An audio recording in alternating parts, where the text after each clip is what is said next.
에베소서 6장 말씀을 통해서 날마다 영적 전쟁 중입니다 라는 제목으로 하나의 말씀을 나누도록 하겠습니다. 2019년 참 많은 일들이 있었죠. 한 순간순간을 하나의 사진으로 남길 수 있을 것 같아요. 여러분, 2019년 올해 가장 기억에 남는 것은 무엇입니까? 많은 일들이 있었는데 가장 기억에 남는 그 한 컷, 그래서 가장 감사한 그 한 컷이 무엇이겠습니까? 설교를 준비하면서 2019년 제게 있어서 가장 기억에 남고요, 정말 이 기억을 지금만 간직하는 게 아니라 좀 오랫동안 간직하고 싶은 하나의 장면이 떠올랐습니다.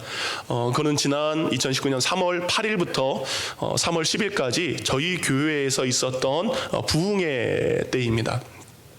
샬롯 교회에 위해서 주관하는데 저희 교회에서 장소를 빌려서 이동원 목사님을 모시고 말씀을 전했던 그때가 가장 기억에 남습니다. 왜냐하면 금요일도 은혜가 있었고요, 토요일도 은혜가 있었는데 부흥의 마지막 날 너무나 큰 은혜가 있었는데요, 그것은 바로 내가 주님을 위해 헌신할 일꾼들을 초청하고 그리고 결단하는 시간이 그때 있었습니다. 목사님 설교를 하신 다음에 한 여자 전도사님의 영상을 그때 보여줬었죠. 미국의 유명한 대학을 나오고 총명받는 한 전도사님이지만 갑작스러운 질병 앞에 인생을 포기한 것이 아니라 오히려 자신의 삶을 하나님에 드렸던 그 여자 전도사님의 영상을 본 다음에 이동원 목사님이 저렇게 살기를 원하는 분은 앞으로 나오시기 바랍니다. 그런데 여러분, 그 초청은요, 선교사로서의 초청이었어요. 저 전도사님이 자신의 삶을 드렸던 것처럼 이제 여러분이 예수님을 사랑한다면, 하나님을 사랑한다면 자신의 삶의 시간을 들여서 선교사로 나가서 충성할 분은 나오세요 라고 그때 정확히 말씀하셨습니다. 원래 그 순서가 계획되어 있지 않았습니다. 근데 아마 성령님께서 그 순간 그때 이동호 목사님에게 감동을 주신 것 같습니다. 여러분, 지금은요 구원 초청이 별로 없습니다. 예수 믿기로 한 사람들 앞으로 나오세요 별로 못 보셨죠. 목사나 선교사 아니면 주를 위해 사신 분들 나오세요 라는 걸 여러분이 근래 못 봤을 것입니다. 그날 분명히 성령이 일하신 것이었죠. 근데 그 이야기를 들은 다음에 몇 명이나 나갈까?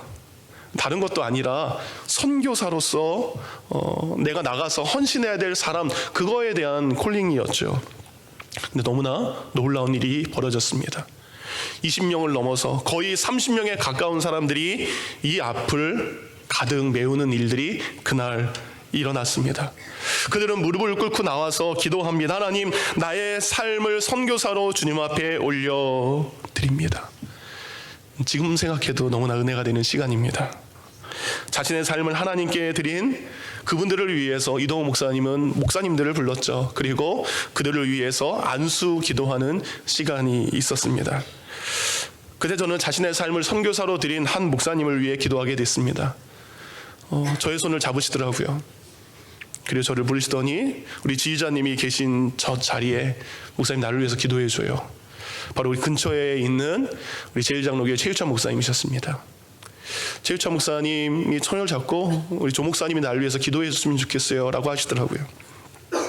여러분, 최유찬 목사님 지금 제1장로교회는 샬롯에서 가장 큰 교회고 가장 많은 성도들이 모여있고 가장 안정되게 목회가 잘 되고 있는 곳이죠. 그것을 내려놓고 하나님이 원하시는 그곳으로 가겠습니다 라고 무릎을 꿇는 그 목사님을 위해서 함께 기도하는데 얼마나 눈물이 나던지요. 기도할 수밖에 없습니다. 하나님, 하나님의 귀한 아들이 자신의 삶을 하나님이 원하시는 선교지로 가려고 합니다. 주님, 우리 최유찬 목사님 받아주시옵소서. 아침에도 이 설교를 다시 한번 읽는데요, 마음에 그때가 생각이 나는 거예요. 그래서 제가 카톡을 보냈습니다.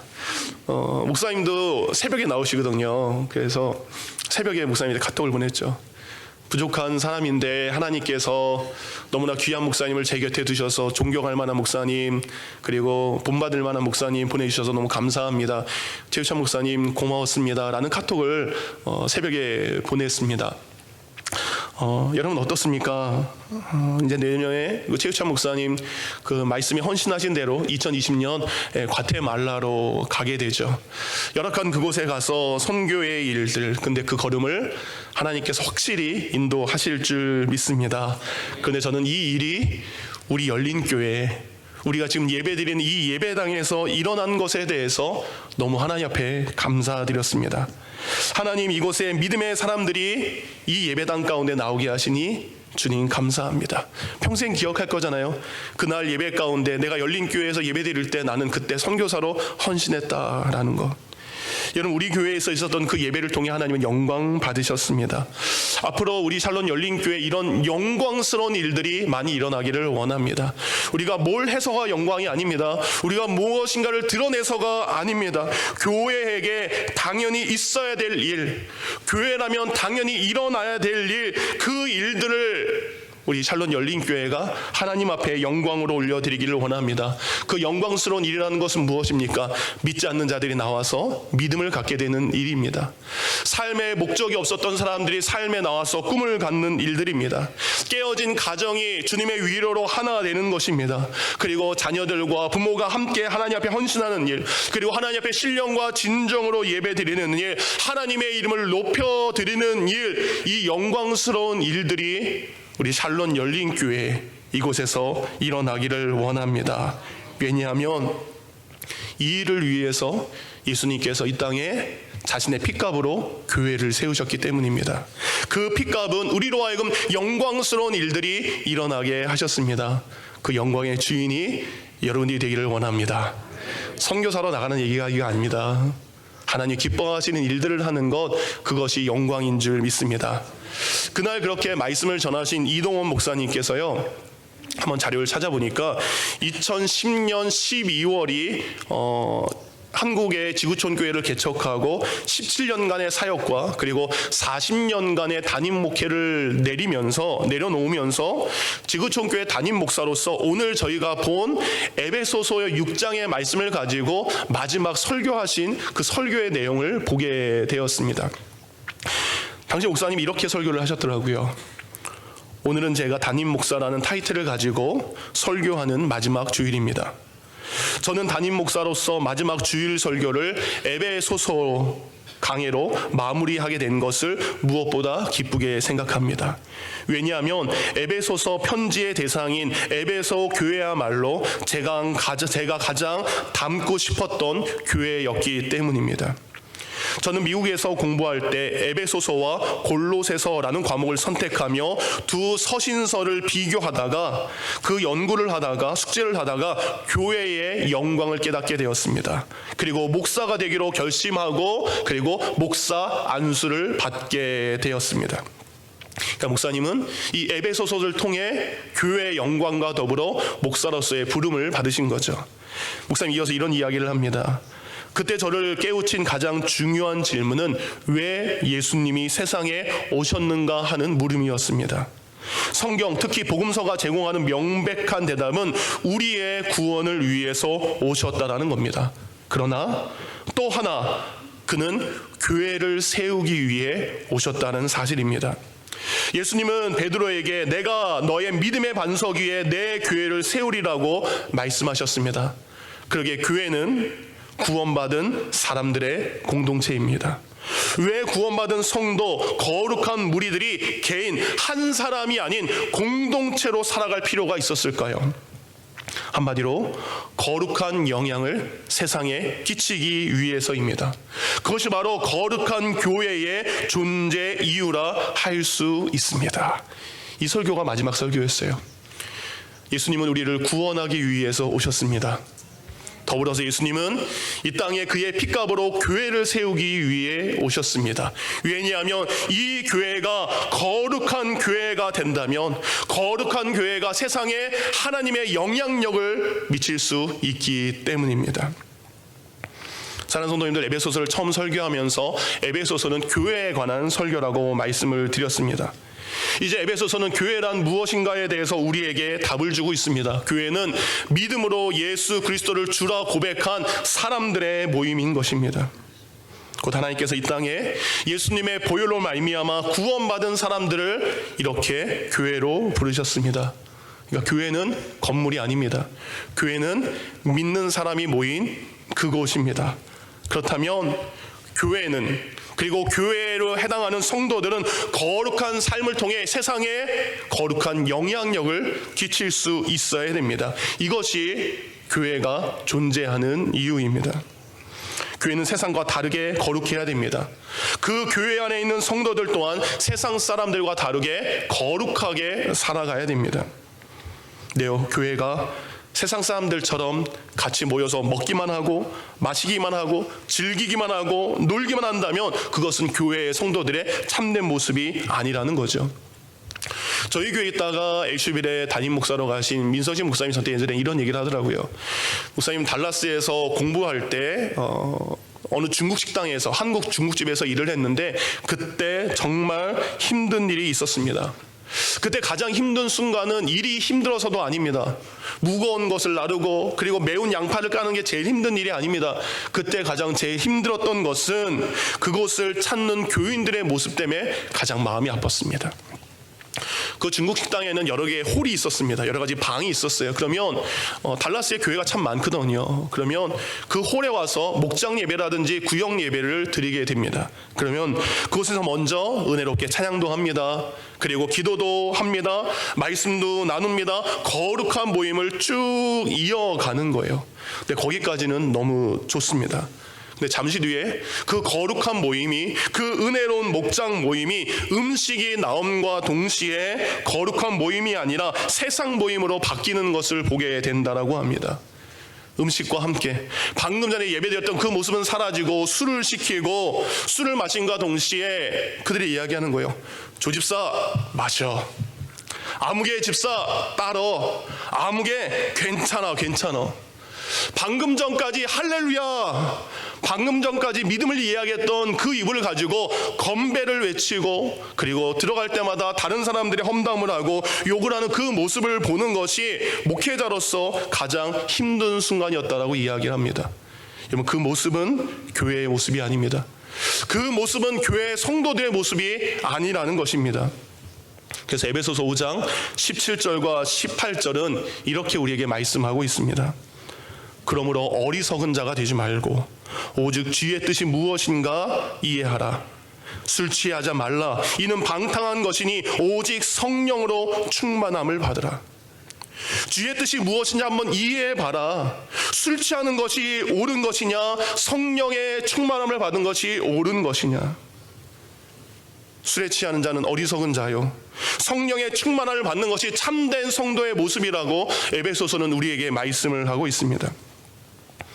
그러면서 에베소서 3장 10절은 교회는, 그리고 교회의 성도들은 사람의 일을 위해 세워진 것이 아니라 하나님이 하시고자 하는 일을 위해 특별히 부름받은 곳임을 성경은 기록을 하고 있습니다.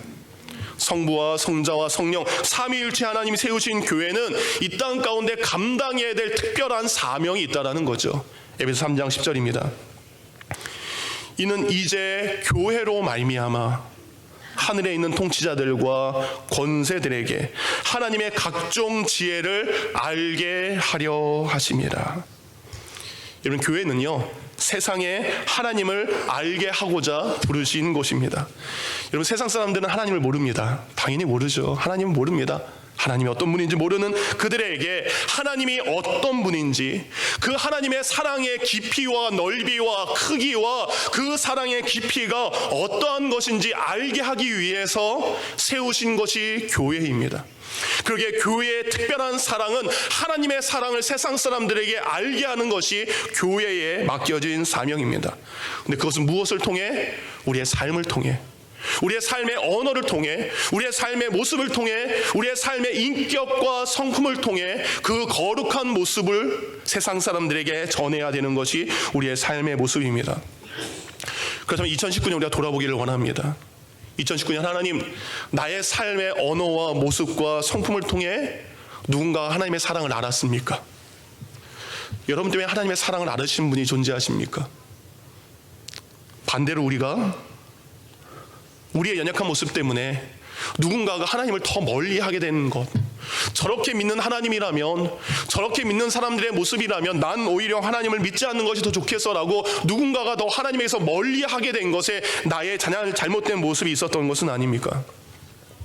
교회는 에베소서 1장부터 3장까지를 통해 그리스도의 핏값으로 세워졌다는 것을 알게 됩니다. 왜 세우셨습니까? 세상에 거룩한 영향을 끼치기 위해서, 무엇하기 위해서? 하나님의 사랑을 알려주기 위해서. 이것이 에베소서 1장부터 3장까지의 내용입니다.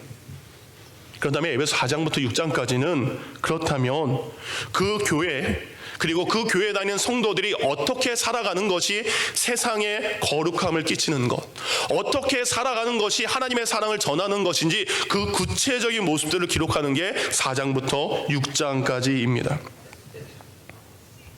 그러니까 세상 사람들이 하나님을 알 수 있도록 우리의 삶이 변화돼야 됩니다.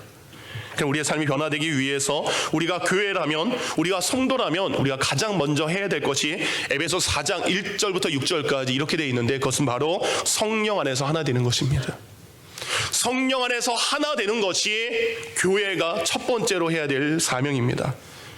에베소 4장 1절부터 6절까지 현대인의 성경으로 읽어드립니다.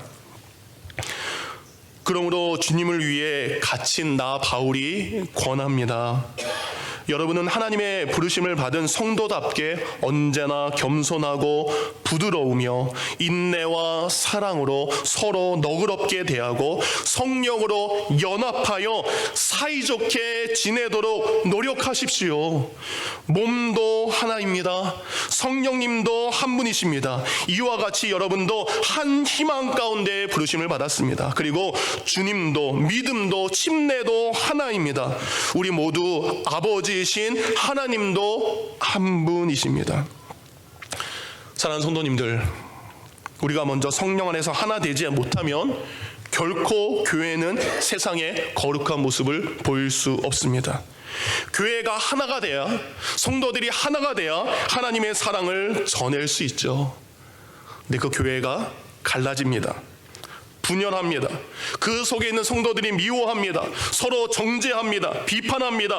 판단합니다. 험담합니다. 그러면 교회는 세상에 하나님의 사랑을 전할 수 없습니다. 우리 안에 사랑이 있습니까? 그러면 전해지는 것입니다. 우리 안에 하나님이 없습니까? 그러면 하나님의 사랑과 하나님의 복음이 전해지지 않습니다. 그러니까 사단은요, 영특한 존재입니다. 자기가 뭘 해야 되는지 알아요. 뭘 하겠습니까? 교회의 분열과 교회의 갈등을 심어놓는 게 사단이 선택한 일입니다. 여러분, 성도와 성도들이 싸우는 일이 있습니다. 근데 성도와 싸우는 것은 사람 대 사람의 일이 아닙니다. 그 속에 영적인 일이 있음을 우리는 분별해야 됩니다. 사람과 사람이 말로써 상처를 받는 것 같지만 그 안에는 서로를 이간질하고 그리고 서로를 모함하는 악한 영이 그 일을 이루어가고 있다는 겁니다. 오늘 보면 에베소 6장 12절입니다. 우리의 씨름은, 여러분, 우리의 싸움은 혈과 육, 사람 대 사람이 아니라는 겁니다. 혈과 육을 상대하는 것이 아니요, 통치자들과 권세들과 이 어둠의 세상 주관자들과 하늘에 있는 악한 영들을 상대한 것이라. 쉬운 성경으로 말하면 이렇게 되어 있습니다. 우리가 싸워야 할 적들은 살과 피를 가진 인간이 아닙니다. 우리의 적들은 이 어둠의 세상을 지배하는 통치자들과 권력자들과 그리고 하늘에 있는 악한 영들입니다. 성도와 성도의 싸움 한가운데 존재하는 것이 바로 악한 영이라는 것이죠. 그래서 여러분, 고린도전서 1장 10절과 11절을 보면 왜 성령이 사도 바울에게 고린도 교회에 편지를 쓰게 했는지 알 수 있습니다. 고린도전서 1장 10절과 11절입니다. 형제들아, 우리 주 예수 그리스도의 이름으로 너희를 권하노니 모두가 같은 말을 하고 너희 가운데 분쟁이 없이 같은 마음과 같은 뜻으로 온전히 합하라. 내 형제들아, 근로의 지편에로 너희에 대한 말이 내게 들리니 곧 너희 가운데 무엇이 있다? 분쟁이 있다는 것이라. 내가 이것을 말하거니와 너희가 각각 이르되 나는 바울에게, 나는 아볼로에게, 나는 게바에게, 나는 그리스도에게 속한 자라 한다는 것이니 그리스도께서 어찌 나누었느냐라고 말씀하시는 거죠. 사단은 믿음으로 성장하고 있는 고린도 교회 가운데 분열과 분쟁의 악한 짓을 심어놓게 됩니다. 아무개 집사파 이리 와, 아무개 집사파 이리 와, 아무개 집사 이리 와 라고 그 안에 갈등을 심어놓는 거죠. 그것을 성령이 아셨기에 성령은 그것으로 하여금 더 이상 고린도 교회가 분쟁과 갈라짐으로 교회가 깨지지 않도록 사단의 꾀임에 빠진 그 교회를 분열시키지 말고 다시 같은 마음, 다시 같은 뜻으로 하나가 되라 라고 해서 보낸 것이 고린도 전서의 말씀입니다. 사랑하는 성도님들, 우리가 갈라지면요, 우리가 나눠지면 우리의 거룩함이 깨집니다. 그리고 우리의 거룩함이 깨지는 그 순간 세상에 하나님의 사랑과 구원의 복음을 증거할 수 없습니다. 그렇다면 우리가 성령이 하나 된 것을 힘써 지켜야 돼요. 그럼 어떻게 지킬 수 있느냐? 달라져야 됩니다. 무엇이 달라야 되냐? 우리의 말이 달라져야 됩니다. 우리의 입술이 달라져야 됩니다. 사도 바울은 이야기합니다. 성도들이여 하나 되기를 원하십니까? 그러면 말부터 변화하시기 바랍니다. 입술의 고백이 달라져야 된다는 거죠. 에베소서 5장 3절과 4절은 거룩한 성도, 거룩한 교회 성도들의 입술이 어떠해야 되는지 이렇게 말씀하고 있습니다. 에베소서 5장 3절과 4절 말씀 다 같이 읽겠습니다. 시작.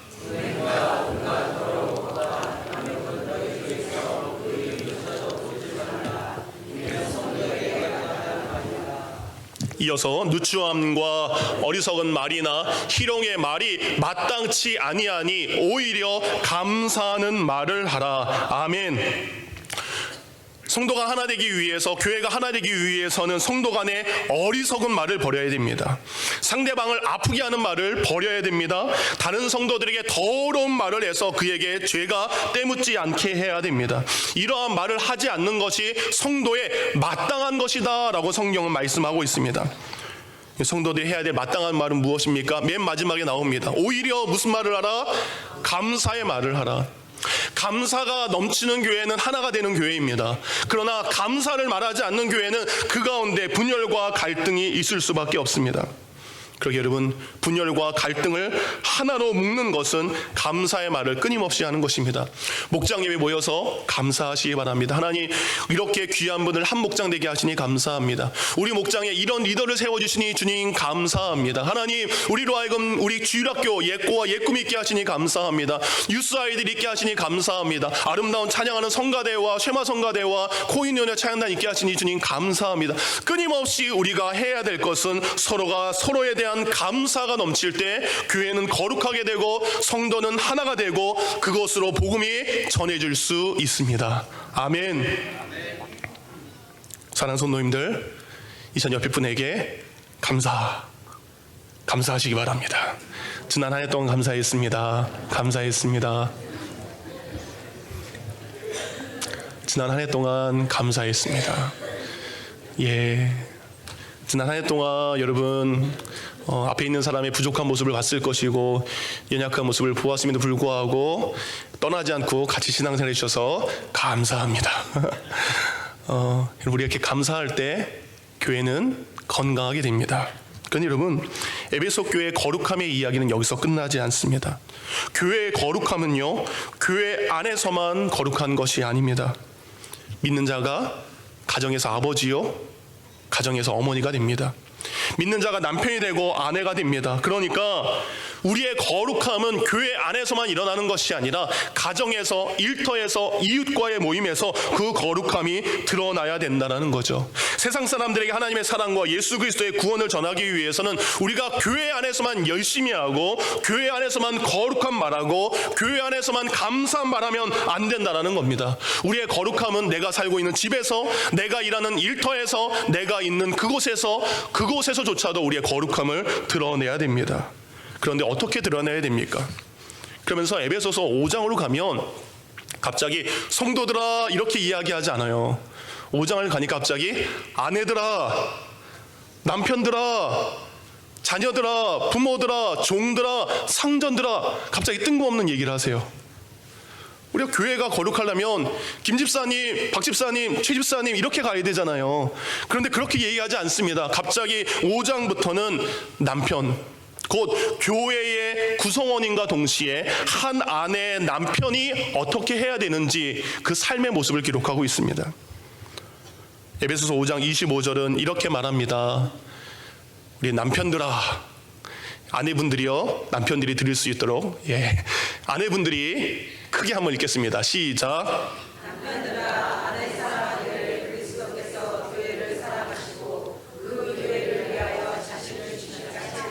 아멘. 남편들아, 제발 내 말 좀 들어라. 뭐해라? 예수님께서 교회를 사랑하셨던 것처럼, 당신의 방법이 아닌 예수님이 교회를 사랑했던 것처럼 당신은 나를 사랑해 주세요 라고 이야기하는 거죠. 여러분, 내가 아내를 사랑하는 것이 거룩한 성도의 모습입니다. 여러분, 아내 사랑하지 않으면요, 믿는 자 아닙니다. 아내를 사랑하는 것이 거룩한 자의 모습입니다. 거룩한 자는 기도 잘하는 것도 중요하고요, 아내를 사랑하는 사람이요, 성경 많이 하는 것도 중요해요. 근데 가장 중요한 것은 그 중에 하나는 동일하게 아내를 사랑하는 것이 거룩한 교회의 성도된 남편들의 한 모습이라고 성경은 이야기합니다. 근데 누구처럼요? 예수님이 자신이 죽음으로 교회를 사랑했던 것처럼 행함으로 그렇게 사랑하는 것입니다. 여러분, 아내는 말로 사랑하는 존재가 아닙니다.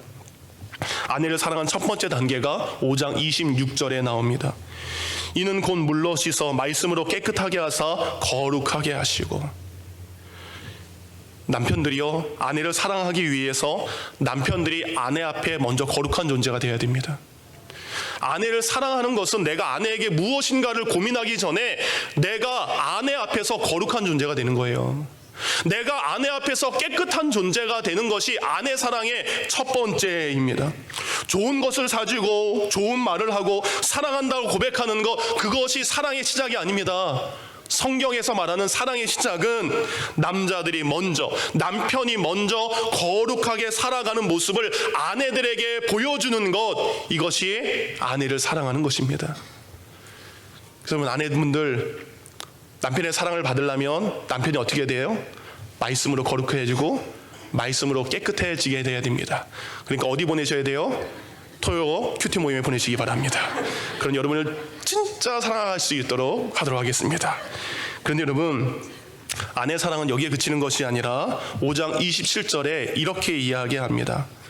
예수님께서요, 자기 앞에 영광스러운 교회를 세우기 위해서, 그리고 세우신 다음에 교회에 티나 주름이나 이런 것들을 없이 거룩하게 흠이 없게 하려 하심이라 라고 되어 있습니다. 교회로 세우신 것에 그친 것이 아니라 그 교회에 때가 묻지 않도록 티나 주름이나 잘못된 것이나 더럽힌 것이 없도록 계속해서 보살피는 것이 예수님이 지금도 교회에 하시는 말씀입니다. 남편들에게 이야기합니다. 아내의 삶에 주름이 보이기 시작합니까? 기미가 보이기 시작합니까? 티가 보이기 시작합니까? 그러면 보톡스 주사보다 더 급한 것이 있습니다. 영양크림보다 더 먼저 발라야 될 것이 있습니다.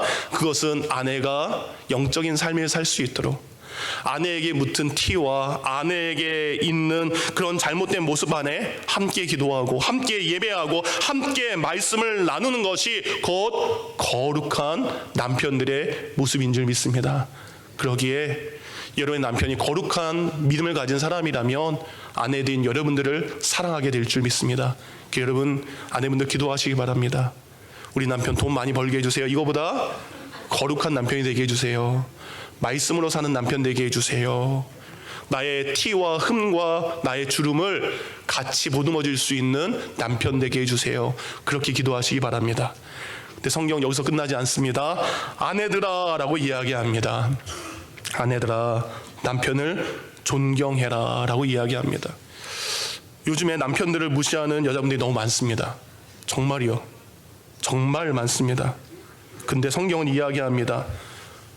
몸인 교회의 머리가 예수 그리스도에 있던 것처럼 가정의 머리는 남편이라고 성경은 분명히 말씀을 하고 있습니다. 여러분, 교회가 예수님을 모욕할 수 없습니다. 교회는 어떤 곳입니까? 예수님을 높이는 곳입니다. 예수님을 모욕하는 곳은 더 이상 교회가 아닙니다. 교회는 예수님을 높이는 것처럼 마찬가지로 아내는 남편을 폄하하는 것이 아니라 높이는 존재가 되어야 됩니다. 에베소서 5장 23절과 24절. 이는 남편이 아내의 머리됨이 그리스도께서 교회의 머리됨과 같음이니 그가 바로 몸의 구주시니라. 그러므로 교회가 그리스도에게 하듯 아내들도 범사에 자기 남편에게 복종할지어다. 아내는 교회가 그리스도에게 하듯 남편에게 해야 됩니다. 교회는 어떤 존재입니까?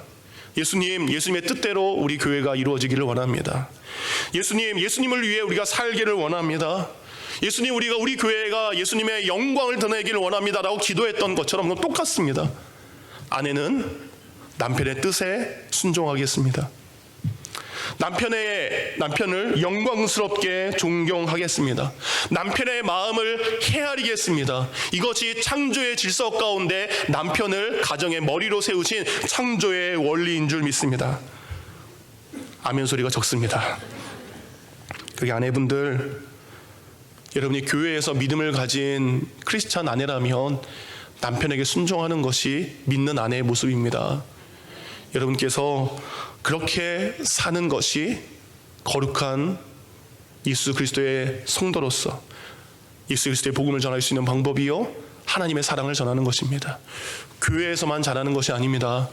집에서 남편에게 잘하는 것이 그리스도의 복음과 하나님의 사랑을 전하는 방법일 줄 믿습니다. 근데 이것을 사단이 알아요.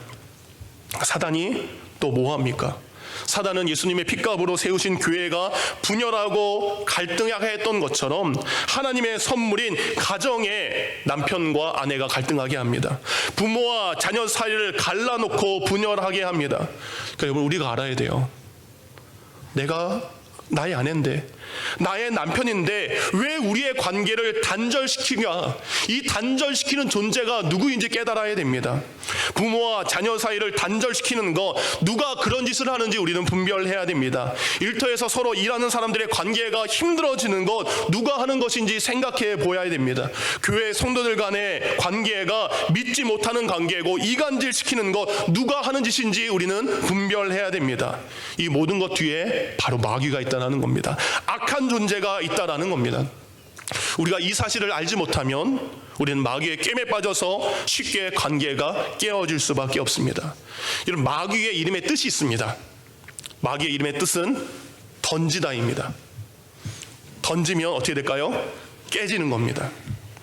곧 마귀란 던지게 하는 자고, 그리고 던져서 그것으로 하는 그 사이를 갈라놓는다라는 게 마귀의 뜻입니다.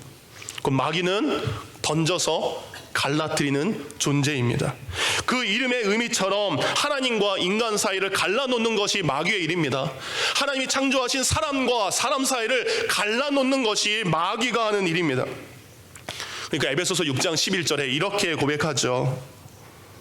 마귀의 관계를 능히 대적하기 위하여라고 되어 있습니다. 여기 관계, 예전 성경에는 괴계라고 되어 있는데 이것이 헬라어로 메소테이아라는 뜻입니다. 메소테이아라는 것은 영어에 메소, 방법이다, 원리다라는 뜻을 가지고 있습니다. 그러니까 사단은요, 지금도 수단과 방법을 가리지 않고 우리 성도들을 파괴합니다. 그 사이를 갈라놓습니다. 그리고 그 많은 시도를 날마다 하고 있다는 겁니다. 때로는 빛의 천사로 가장해서, 때로는 함정을 파놓고 성도들이 거기에 넘어지도록. 그래서 베드로전서 5장 8절은 이렇게 이야기합니다. 근신하라, 깨어라, 너희 대적 마귀가 우는 사자같이 두루다니며 삼킬 자를 찾나니라고 되어 있습니다. 배고픈 사자가 으르렁거리며 먹이를 찾아다니는 것처럼 어디 내가 갈라놓을 사람들은 없나, 어디 내가 깨어놓을 교회가 없나, 어디 분열시킬 남편과 아내의 관계가 없나, 지금도 사단 마귀가 하는 짓은 바로 그거라는 겁니다. 근데 여러분, 오늘도 우리 믿는 자들을 삼키려고 사단은 지켜보고 있습니다. 가정을 깨트리기 위해 우리를 지켜보고 있다는 겁니다.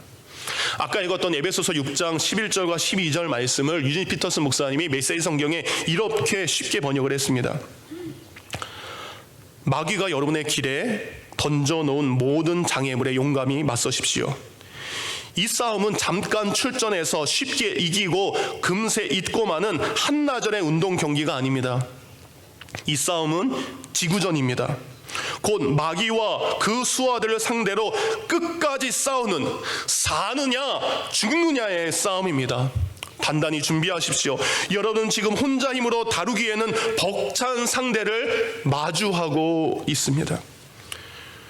사단은 한 번, 두 번 하고 마는 것이 아닙니다.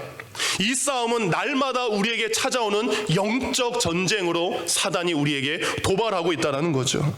근데 여러분, 이 집요한 마귀를 우리가 싸워 이기기에는 그 상대가 너무나 벅찬 상대라는 거죠. 그래서 하나님께서 우리에게 마귀와의 영적 전쟁에서 승리할 수 있도록 우리를 준비시켜 주셨습니다. 그것이 에베소서 6장 11절에 나오는 하나님의 전신갑주입니다. 마귀의 간계를 등에 대적하기 위하여 하나님의 전신갑주를 입으라. 마귀는 온갖 방법으로 시도 때도 장소도 가리지 않고 여러분들을 공격합니다. 날마다 영적 전쟁으로 우리에게 시험을 가져다 줍니다. 그때 우리가 입어야 될 것은 하나님이 주시는 하나님의 전신갑주입니다. 하나님의 전신갑주, 그것은 몸의 한 부분만 있는 것이 아닙니다. 우리의 온 몸을 준비시키는 것이죠. 첫 번째, 진리의 허리띠를 우리에게 주십니다. 진리의 허리띠를 주셔서 거짓이나 속임수가 아니라 참된 것, 그리고 진실한 것이 승리한다는 것을 알게 해주십니다. 거짓은 질 수밖에 없습니다. 늘 참되시기 바랍니다. 늘 진실하시기 바랍니다. 두 번째, 의의 흉배 앞을 보호할 수 있는 갑옷을 주셨습니다. 사람의 의, 이 세상의 의가 아니라 오직 하나님의 의, 하나님의 뜻만이 승리할 수 있음을 우리에게 말씀해 주셨습니다. 우리에게 신발을 주셨는데 평안의 복음의 신발을 주셨습니다. 악이 지배하는 세상, 우리가 걸어가야 됩니다. 악이 다스리는 세상, 그것을 담대히 걸어갈 수 있는 유일한 방법은 복음입니다. 세상은 우리에게 두려움을 가져다 주지만 그 두려움을 이기는 것이 예수 그리스도의 복음인 줄 믿습니다. 그리고 이 모든과 더불어 믿음의 방패를 주셨습니다. 날마다 사단은 불신의 화살을 우리에게 쏩니다. 두려움의 화살을 쏩니다. 우리에게 걱정의 화살을 쏩니다. 그 모든 것을 이기는 것은 믿음의 방패인 줄 믿습니다. 그리고 가장 강력한 성령의 검, 곧 하나님의 말씀을 우리에게 주셔서 사단을 물리치게 하셨습니다. 여러분요, 마귀는요 예수님까지도 유혹하는 존재였습니다. 마귀는요 예수님까지 넘어뜨리려고 하는 존재였습니다. 근데 이 모든 것을 이겼던 것은 하나님의 말씀인 줄 믿습니다. 그러게 여러분, 우리가 큐티를 하고 우리가 성경을 읽고 성경을 묵상하는 것, 이것은 마귀를 이길 수 있는 검을 우리가 갖게 되는 것입니다. 그럼 이 모든 것이 준비되어 있어요. 근데 영적 전쟁에서 승리할 모든 것이 준비되어 있지만 한 가지가 더 필요하다고 이야기합니다. 이 모든 것은 외적인 무기입니다. 그러나 이 모든 것을 움직일 수 있는 힘이 있어야 됩니다. 방패를 들 힘이 있어야 됩니다. 칼을 들 힘이 있어야 됩니다. 무거운 전신갑주를 지탱할 수 있는 힘이 내게 있어야 됩니다. 근데 그것이 무엇입니까? 바로 기도라는 것이죠. 기도가 이 모든 것을 움직일 수 있는 힘이 된다는 겁니다. 에베소서 6장 18절 말씀 다 같이 한번 읽도록 하겠습니다. 에베소서 6장 18절 시작. 기도와 간구를 하되 항상 성령 안에서 기도하고 이를 위하여 깨어 구하기를 항상 힘쓰며 여러 성도를 위하여 구하라. 아멘. 우리가 항상 해야 될 것은 기도입니다. 깨어서 기도해야 됩니다. 근데 재미난 말이 있어요. 그냥 기도라고 얘기하지 않고요, 모든 기도라라고 이야기합니다. 영어 성경 NIV에도 all kind of prayer라고 되어 있습니다. 모든 종류의 기도를 다 해라. 어떤 기도가 있습니까? 혼자 하는 기도도 있죠. 아빠와 아들이 같이 하는 짝기도가 있습니다. 엄마와 딸이 하는 기도가 있습니다. 그리고 찬양하며 하는 기도가 있습니다. 통성으로 기도할 수 있습니다. 조용하게 침묵으로 기도할 수 있습니다. 여러 가지의 기도의 방법들을 동원해서 할 수 있는 모든 기도의 종류를 가지고 다 기도해야 된다라고 이야기합니다. 저 사람 왜 저렇게 기도해? 그렇게 하지 마십시오. 이런 기도도 되고요, 저런 기도도 됩니다. 그 모든 기도를 다해서 언제요? 항상 기도하라 말씀하십니다. 1월달 다니엘 기도회가 시작된다라고 말씀을 드렸습니다. 기도의 자리가 시작됩니다. 그 자리는 여러분이 앉아야 될 자리인 줄 믿습니다. 교회를 위해, 자녀를 위해, 가정을 위해, 아픈 환우들을 위해 기도하시기 바랍니다. 그래야 가정에 찾아오는 마귀의 시험을 이길 수 있습니다. 자녀들에게 찾아오는 시험을 이길 수 있습니다. 교회에 찾아오는 분열과 갈등을 기도해야 이길 수 있다라는 겁니다. 근데 여러분, 이 모든 것, 하나님의 전신갑주와 이 기도, 누가 주신 겁니까? 예수님을 믿는 사람에게 주시는 것이죠. 제가 방금 나중에 찬양을 할 거예요. 제가 처음 불렀던 그 찬양을 할 겁니다. 세상에 마귀가 할 때 무엇이 이긴다 그랬죠? 믿음이 이기네. 믿음이 이기네. 근데 어떤 믿음이요? 예수를 믿는 믿음이 이긴다 그랬습니다. 예수를 믿는 사람에게 주신 것이 하나님의 전신갑주입니다. 예수님을 믿는 사람들에게 주신 것이 예수님의 이름으로 기도해라, 내 이름으로 기도해라 라는 기도의 능력을 주셨습니다. 그래야 우리가 이길 수 있습니다. 2019년 마지막 주일 설교를 마칩니다. 우리가 있는 곳은 교회입니다. 여러분 또한 교회입니다. 교회, 우리는 거룩해야 됩니다. 우리가 거룩해야 하나님의 사랑과 예수 그리스도의 복음을 세상에 전할 수 있습니다. 근데 그 거룩함은 우리가 하나 될 때 이루어지는 줄 믿습니다. 근데 그 거룩함은 우리의 감사의 말로 시작합니다. 남편이 아내를 교회가 예수님의 교회를 사랑했던 것처럼 사랑할 때 일어나는 일들입니다. 아내가 남편을 존경할 때 일어나는 일들이 바로 이런 거룩한 일인 줄 믿습니다. 사단은 끊임없이 우리가 이 일을 하지 못하도록, 아내가 남편을 사랑하지 못하도록, 남편이 아내를 사랑하지 못하도록, 부모가 자녀를, 상전이 같이 일하는 사람들을 사랑하지 못하도록 끊임없는 영적인 방해를 우리에게 날마다 할 것입니다. 이런 영적 전쟁 가운데 우리가 이길 힘이 없습니다. 예수 그리스도께서 주시는 하나님의 전신갑주와 기도로서 이기시기 바랍니다. 승리하시기 바랍니다. 그리고 그 믿음으로 이 세상을 살아가시기 바랍니다. 그랬을 때 우리로 하여금 2020년도 하나님이 기뻐하시는 믿음으로 승리하는 삶이 우리에게 다가올 줄 믿습니다. 이 시간 들은 말씀을 생각하며 함께 기도하도록 하겠습니다.